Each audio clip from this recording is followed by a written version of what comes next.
Pakistan state oil frontier works organisation اور ISGS کے درمیان ہونے والے معاہدے کے مطابق لاہور سے پشاور تک پیٹرولیم مصنوعات کے لیے 427 کلومیٹر طویل پائپ لائن بچھائی جائے گی۔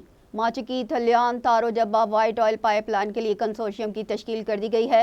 معاہدے کی تقریب میں وفاقی وزیر توانائی سیکریٹری پیٹرولیم موجود تھے۔ اس منصوبے کے پہلے مرحلے میں کراچی تا لاہور کا کام مکمل ہو چکا ہے۔ پاکستان فاریکس ایکسچینج ایسوسی ایشن کے چیئرمین ملک بوستان نے کہا ہے کہ اگر ذخیرہ اندوزوں اور بلیک مارکیٹنگ میں ملوث افراد کے خلاف کارروائی جاری رہی تو ڈالر 250 روپے سے بھی نیچے آ جائے گا۔ میڈیا سے گفتگو کرتے ہوئے انہوں نے امید ظاہر کی ہے کہ حکومت کی جانب سے ڈالر کے ذخیرہ اندوزوں، بلیک مارکیٹنگ میں ملوث افراد اور اسمگلرز کے خلاف کارروائی کے بعد ملکی ترسیلات زر میں 10 سے 20% تک اضافہ متوقع ہے۔ آپریشن سے قبل ایکسچینج کمپنیوں کو روزانہ 5 ملین ڈالرز ملتے تھے، لیکن اب انہیں 15 ملین ڈالرز مل رہے ہیں، یعنی اس مد میں 200% تک اضافہ ہوا ہے۔ اسی وجہ سے ڈالر کی قیمت گر گئی ہے۔ چمن میں نامعلوم افراد کی فائرنگ سے 2 اہلکار شہید ہو گئے، جبکہ وزیرستان میں دہشت گردوں کے حملے سے ایک فوجی جوان بھی شہید ہو گیا۔ چمن میں سیکیورٹی اہلکاروں پر مسلح افراد نے اس وقت فائرنگ کی جب وہ سرحد پر تصدق گیٹ پر ڈیوٹی ختم کر کے واپس جا رہے تھے۔ فائرنگ سے نائک ہاشم اور سپاہی ناصر موقع پر جاں بحق ہو گئے۔ فائرنگ کی اطلاع پر سیکیورٹی فورسز نے علاقے کو گھیرے میں لے لیا۔ شرپسندوں کی گرفتاری کے لیے چمن میں بڑے فوجی آپریشن کی تیاری کی جا رہی ہے، جبکہ وزیرستان میں دہشت گردوں کی فائرنگ سے سپاہی شاہ زیب جاں بحق ہو گیا۔ ہری پور کی تحصیل غازی سے تعلق رکھنے والے سپاہی کی نماز جنازہ آبائی علاقے موزہ کوڑا میں ادا کر دی گئی، جبکہ جنوبی وزیرستان میں ہلاک ہونے والے 7 دہشت گردوں کا تعلق افغانستان سے نکلا۔ دہشت گرد نور رحمان، حبیب، یوسف رحمان اللہ، شاہ حسین، رزاق اور شیر عالم افغانستان سے آ کر کاروائیاں کرتے تھے۔ بھارتی ریاست چھتیس گڑھ میں باغیوں کے حملے سے بھارتی فورس کا افسر ہلاک ہو گیا۔ کشمیر میڈیا سروس کے مطابق ریاست چھتیس گڑھ کے ضلع بیجاپور میں سیکیورٹی افسر ہفتہ وار مارکیٹ میں تعینات تھا۔ باغیوں نے چھتیس گڑھ آرمڈ فورس پر حملہ کیا، جس سے انسپکٹر تیجا رام بھوریا موقع پر ہلاک ہو گیا۔ افسر کے ہلاک ہونے پر CAF کی بھاری نفری نے علاقے کو گھیرے میں لے لیا، تاہم باغی کارروائی کر کے فرار ہونے میں کامیاب ہو گئے۔ غزہ اور رفح پر فورسز کی بمباری، مزید 127 شہری شہید ہو گئے۔ النصر اسپتال میں فوج کے چھاپے کے دوران بجلی کی فراہمی معطل اور آکسیجن کی سپلائی منقطع ہونے سے 5 مریض جان کی بازی ہار گئے۔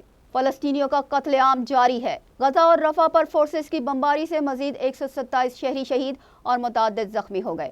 شہداء کی مجموعی تعداد 28,985 ہو گئی، جبکہ 68,883 سے زائد زخمی ہو چکے ہیں۔ حملوں کے باعث خان یونس کا النصر ہسپتال مکمل طور پر غیر فعال ہے۔ آکسیجن کی سپلائی منقطع ہونے سے 5 مریض جان کی بازی ہار گئے۔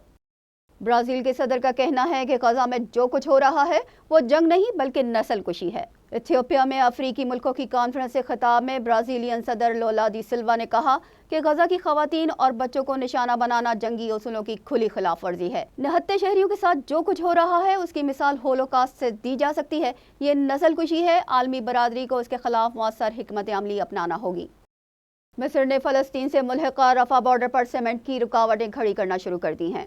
مصر کے وزیر دفاع سامیہ شاکری نے میونخ سیکیورٹی کانفرنس میں خطاب کرتے ہوئے کہا کہ ہم امدادی کاموں کو محفوظ بنانے کے لیے کچھ اقدامات کر رہے ہیں۔ رفح بارڈر پر سیمنٹ کی دیواریں لگانے کا مقصد امدادی ٹرکس اور ٹرولرز کو محفوظ بنانا ہے۔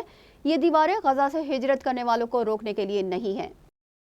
یوکرین میں جاری جنگ میں روس نے گزشتہ 9 ماہ کی سب سے بڑی کامیابی حاصل کرتے ہوئے یوکرین کے شہر ایوڈیفکا کا مکمل کنٹرول حاصل کر لیا۔ یوکرین کی جانب سے ایوڈیفکا سے دستبردار ہونے کے بعد روس کی فوج نے شہر پر مکمل طور پر قبضہ کر لیا ہے۔ تاہم روس کا کہنا ہے کہ اب بھی یوکرین کے کچھ دستے شہر کے کچھ علاقوں میں موجود ہیں۔ مئی 2023 میں بخمود کی فتح کے بعد یہ روس کی دوسری سب سے بڑی کامیابی ہے، جہاں روسی صدر ولادیمیر پوٹن کی جانب سے اس جنگ کو شروع کیے 2 سال کا عرصہ بھی مکمل ہو گیا ہے۔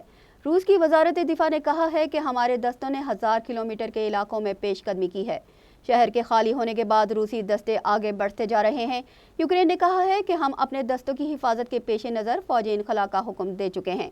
روس کے صدر ولادیمیر پوٹن نے ایوڈیفکا پر قبضے کو اہم فتح قرار دیتے ہوئے روسی فوج کو مبارکباد پیش کی ہے۔ اقوام متحدہ کی جانب سے افغانستان کے معاملے پر بین الاقوامی اجلاس طلب کر لیا گیا۔ طالبان حکام نے شرکت کو یقینی بنانے کے لیے کچھ شرائط رکھ دی ہیں۔ طالبان حکام نے کہا ہے کہ اگر کچھ شرائط تسلیم نہ کی گئیں تو شرکت بے سود ہوگی۔ طالبان حکام کی جانب سے یہ بیان اس اجلاس کے آغاز سے محض 1 روز قبل سامنے آیا ہے۔ افغانستان کے لیے اقوام متحدہ کے خصوصی سفیر قطر کے دارالحکومت دوحہ میں 2 روزہ مذاکرات کے لیے موجود ہیں، جس کا مقصد افغانستان کے ساتھ مزید مربوط بین الاقوامی مصروفیات پر تبادلہ خیال کرنا ہے۔ یہ اجلاس مئی 2023 میں دوحہ میں ہونے والے مذاکرات کا ایک فالو اپ ہے، جس میں کسی افغان کو مدعو نہیں کیا گیا تھا، لیکن اس بار افغان سول سوسائٹی کے ارکان اور طالبان حکام دونوں کو اجلاس میں مدعو کیا گیا ہے۔ 2 چینی شہریوں کی ہلاکت اور کشیدگی میں اضافے کے بعد چین نے تائیوان کے زیر کنٹرول جزیروں کے قریب گشت میں اضافہ کر دیا ہے۔ 14 فروری کو چینی کشتی میں 4 افراد سوار تھے۔ اس دوران کشتی کنمین جزائر کے قریب تائیوان کے ساحلی محافظوں کے تعاقب کے دوران الٹ گئی۔ کشتی میں سوار 4 افراد پانی میں ڈوب گئے۔ ریسکیو آپریشن کے دوران 2 افراد کو بچا لیا گیا، جبکہ 2 ہلاک ہو گئے۔ چینی کوسٹ گارڈ کا کہنا ہے کہ وہ اس علاقے میں اپنی فوجی نقل و حرکت میں اضافہ کر رہے ہیں۔ چینی ساحلی محافظوں کے ترجمان نے ایک بیان میں کہا کہ گشت کا مقصد ماہی گیروں کی جانوں کی حفاظت کرنا ہے۔ چین نے اس واقعے کی مذمت کرتے ہوئے تائیوان پر زور دیا ہے کہ وہ کشتی کے حملے کے 2 زندہ بچ جانے والے ارکان کو رہا کرے، جنہیں حراست میں لے لیا گیا تھا۔ افریقی یونین کی سالانہ کانفرنس میں براعظم افریقہ کے مسائل پر تبادلہ خیال کیا گیا۔ بیشتر رہنماؤں کا کہنا تھا کہ امن اور سیاسی استحکام خراب ہوتا جا رہا ہے۔ ایتھوپیا کے دارالحکومت ادیس ابابا میں افریقی ملکوں کی کانفرنس میں براعظم افریقہ کے تمام ملکوں کے رہنما موجود تھے۔ افریقی یونین کے چیئرپرسن موسیٰ فاقی محمد نے خطاب میں کہا کہ غربت، گڈ گورننس، ماحولیاتی تبدیلی، سیاسی عدم استحکام اور امن اور امان کا فقدان ہمارے بڑے مسائل ہیں، جس سے نمٹنے کے لیے تمام ملکوں کو مشترکہ حکمت عملی اپنانا ہوگی۔ غزہ میں جاری جنگ کو رک جانا چاہیے۔ فریقین مذاکرات کے ذریعے مسائل کو حل کریں۔ نہتے شہریوں پر بمباری بدترین کارروائی ہے۔ راولپنڈی، اسلام آباد سمیت پنجاب کے مختلف شہروں میں بارش۔ خیبر پختونخوا اور بلوچستان کے مختلف اضلاع میں بھی بادل خوب برسے، جبکہ مری سمیت ملک کے بالائی علاقوں میں برف باری سے سردی کی شدت میں مزید اضافہ ہو گیا۔ جڑواں شہروں راولپنڈی، اسلام آباد میں شدید بارش کا سلسلہ جاری ہے۔ پنجاب کے مختلف شہروں میں بھی وقفے سے بارش جاری ہے، جبکہ خیبر پختونخوا کے مختلف اضلاع میں بارش کے ساتھ برف باری نے موسم کو مزید سرد کر دیا ہے۔ بلوچستان کے اضلاع میں بھی بادل جم کر برسے۔ محکمہ موسمیات کے مطابق بارش اور برف باری کا سلسلہ 20 فروری تک جاری رہنے کا امکان ہے۔ مغربی ہواؤں کا سسٹم بلوچستان میں داخل ہو چکا ہے، جس سے بارش کا سلسلہ مزید پھیل سکتا ہے، جبکہ کراچی، ٹھٹھہ اور سجاول میں ہلکی بارش اور بوندا باندی کا امکان ہے۔ پاکستان سپر لیگ کے 9ویں ایڈیشن کے تیسرے میچ میں ملتان سلطانز نے کراچی کنگز کو یک طرفہ مقابلے کے بعد 55 رن سے شکست دے کر ایونٹ کا کامیابی سے آغاز کر دیا۔ ملتان کرکٹ اسٹیڈیم میں کھیلے گئے میچ میں کراچی کنگز نے ملتان سلطانز کے خلاف ٹاس جیت کر پہلے بیٹنگ کا فیصلہ کیا۔ ملتان سلطانز نے مقررہ اوورز میں 2 وکٹوں کے نقصان پر 185 رنز بنائے۔ ہدف کے تعاقب میں کراچی کی بیٹنگ کوئی خاطر خواہ کارکردگی نہیں دکھا سکی۔ تجربہ کار بیٹر شعیب ملک کے علاوہ کوئی بھی بیٹر جم کر نہ کھیل سکا۔ کراچی کنگز کی ٹیم ہدف کے تعاقب میں مقررہ اوورز میں 8 وکٹوں پر صرف 130 رنز ہی بنا سکی۔ تاہم PSL 9 میں اسلام آباد یونائیٹڈ نے دفاعی چیمپئن لاہور قلندرز کو پہلے میچ میں 8 وکٹ سے اور کوئٹہ گلیڈیٹرز نے لیگ کے دوسرے میچ میں پشاور زلمی کو 16 رنز سے ہرا دیا۔ اس کے ساتھ ہی نیوز بلیٹن اپنے اختتام کو پہنچا۔ ہمیں دیجیے اجازت۔ اللہ نگہبان۔